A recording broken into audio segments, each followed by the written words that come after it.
Hello, South Texas. My name is Dr. Robert Zamora Jr. And as promised, I do want to start putting out some information as to what we learned along the campaign trail along the way and about the election process and the things that go on here at our local elections, right?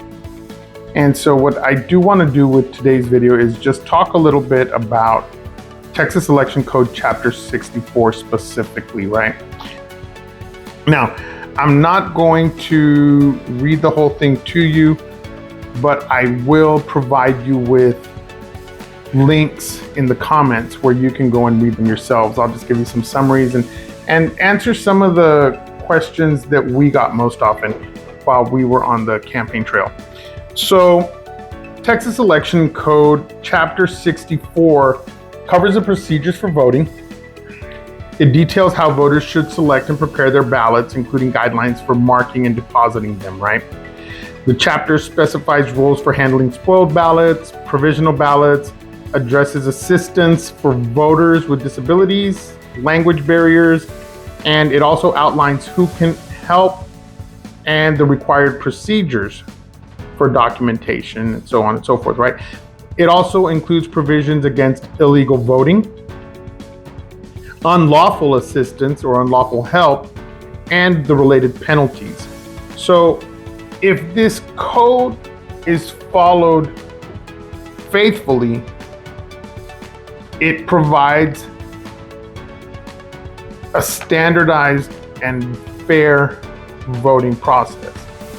But it's when there are breakdowns in the policies and the procedures that things kind of start to go awry, right? So one of the questions that we would get often is, can anybody be assisted? Because we were seeing a lot of people in specific voting sites, specific polling sites that were getting assisted left and right. So for voters who do qualify, for voters who do meet that threshold for assistance, the question then would come up, well, who can assist them? Can anybody be assisted? Or do you need to meet a certain threshold? What's the situation with getting assisted, getting help? Because we see it a lot. And the farther you move west in Hidalgo County, the farther west you go, the more assistance people are providing. It's weird because if I go out to Banworth, I'm not seeing as many people getting assisted as I am as when I go to Solomon City, right? Why? So, can anybody be assisted? So in Texas, not everyone can receive assistance while voting. Not everyone can receive help. Assistance is allowed for voters who have a disability. They're unable to read and write. They're illiterate or they're blind. So then for voters who qualify, you have to qualify for assistance. For voters who qualify, they can be helped by a person of their choosing. This is another issue. Well, who can help? A person of their choosing. The code doesn't specify anything as to who can and cannot help. All it says is it cannot be your employer, the person for whom you work, and it cannot be a union representative. Now, as a voter, I could even request assistance from election officials that are working at the polling site. Now, there are specific procedures that they've got to follow to make sure that the assistance is lawful and properly documented. So you can see all of that in the comments at the Texas Election Code Chapter 64. Now, something that people may or may not realize, when you give your ID, right? Because they check your ID, they check that you're on a list and you're registered to vote. And then they take that sticker, they print it out, they put it on a paper, and you sign your name. If you are being assisted, the person who's with you, they need to take an oath, right? They're gonna help you and they're not gonna force you to vote their way. That you're completely on your own, right? In making that decision. But there's a column there where they need to put their name and address.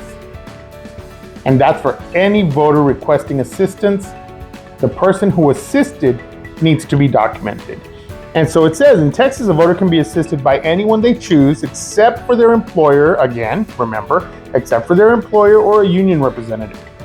The assistant must take an oath. The helper must take an oath affirming they will not influence the voter's choice and will mark the ballot as directed.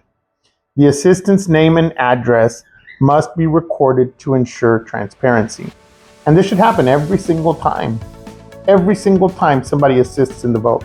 So that when I go and request those records and I show them here, so that y'all can see who's helping, who's providing 100 assistants a day, for whatever reasons, so y'all can see that. Like, so if someone's assisting multiple voters, right? Should their information be recorded for each voter?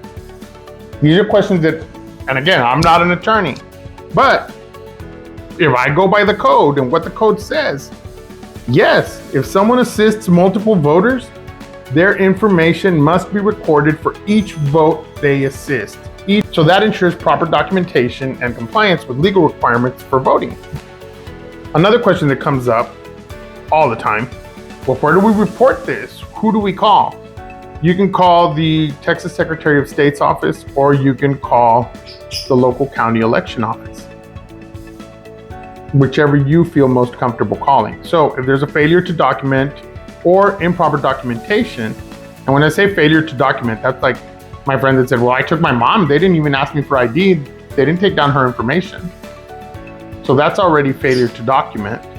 Or improper documentation where they just wrote a first name, because it happens, or they didn't put the address, because it happens. So that should be reported to the local county election office or to the Secretary of State's office, right? And they're responsible for overseeing the election procedures and ensuring the compliance with all of the laws.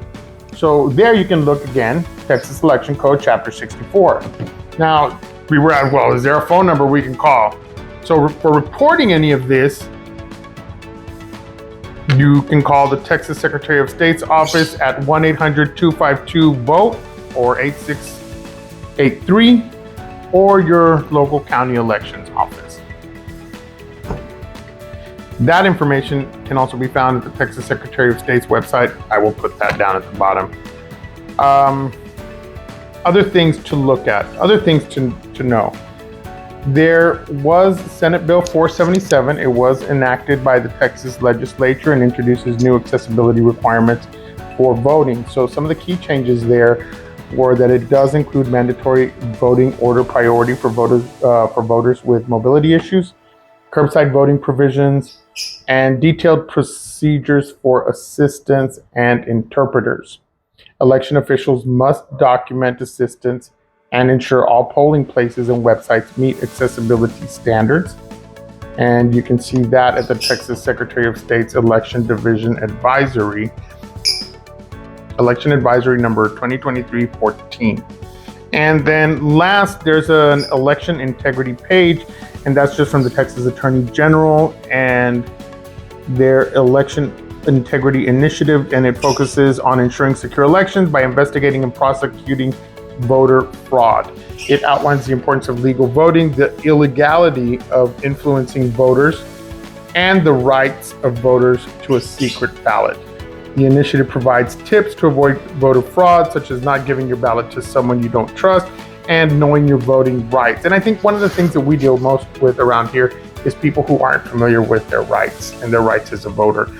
I have seen people come to vote and be told for whom they should vote, and that's beyond the electioneering part. I have seen people aggressively stick their head in somebody's car and say, hey, you need assistance, right? You need assistance.